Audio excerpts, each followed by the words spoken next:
எங்கள் ஃபார்ம்லேயே அதாவது Tamil Nadu all over Tamil Nadu வந்து 18 வகையான தென்னம்பிள்ளைகள் இருக்கிறது உங்களுக்கு தெரியும். நான் முன்னாடி வீடியோவில் சொல்லியிருப்பேன். எங்களுடைய ஃபார்மில் மொத்தம் 7 வகையான தென்னம்பிள்ளைகள் இருக்குது. எல்லாமே ஹைப்ரிட் வெரைட்டிஸ். அதில் ஒன்று மட்டும் நெட்டக்குட்டை. அது வந்து நேச்சுரல் கிராஸ் பாலினேஷனில் வர்றது. இதில் எங்களுடைய ஃபார்மில் இருக்கிற அந்த 7 வெரைட்டியில் எங்களுடைய செல்ல பிள்ளைகள் அதிகமாக சேல்ஸ் ஆகிறவங்க, மக்கள் அதிகமாக எதிர்பார்க்குறவங்க அப்படின்னா இந்த 2 குழந்தைகளும் தான்.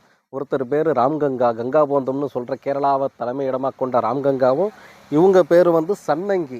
இவங்க 2 பேருமே இளநீர் பர்பஸுக்கு மட்டும்தான் யூஸ் பண்ணுவாங்க. சென்னை, கோயம்புத்தூர் உள்ளிட்ட பகுதிகளில் ஒரு இளநீர் மட்டுமே இவங்க 2 பேருமே 120 ரூபா வரைக்கும் சேல்ஸ் ஆகும். அந்த அளவுக்கு டேஸ்ட்டு ப்ளஸ் வந்து குவான்டிட்டியும் அதிகமாக இருக்கும். 800 மில்லிலேருந்து அதிகபட்சம் 200 வரைக்குமே வந்து வாட்டர் இருக்கக்கூடிய இளநீர் ரகங்களில் இது 2 பேருக்குமே வந்து ரொம்பவே முக்கியமான இடம்.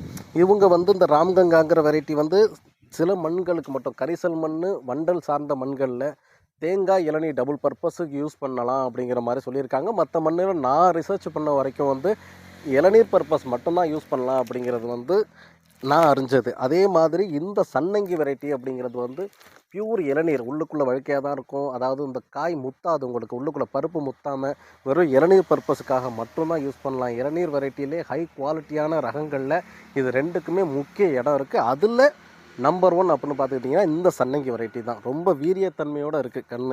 இந்த தன்மையோட உங்களுக்கு கண் வேணும் அப்படின்னா எங்களுடைய டிஸ்கிரிப்ஷனில் என்னுடைய நம்பர் கொடுத்துருக்கேன். பார்த்துட்டு கால் பண்ணுங்கள். தமிழ்நாடு, கேரளா, ஆந்திரா, கர்நாடகா 4 ஸ்டேட்டுமே எந்த ஒரு கிராமமாக இருந்தாலும், எந்த ஒரு வட்டமாக நகரமாக இருந்தாலும் கொரியர் மூலமாக அனுப்பிச்சி கொடுத்துட்ருக்கோம்.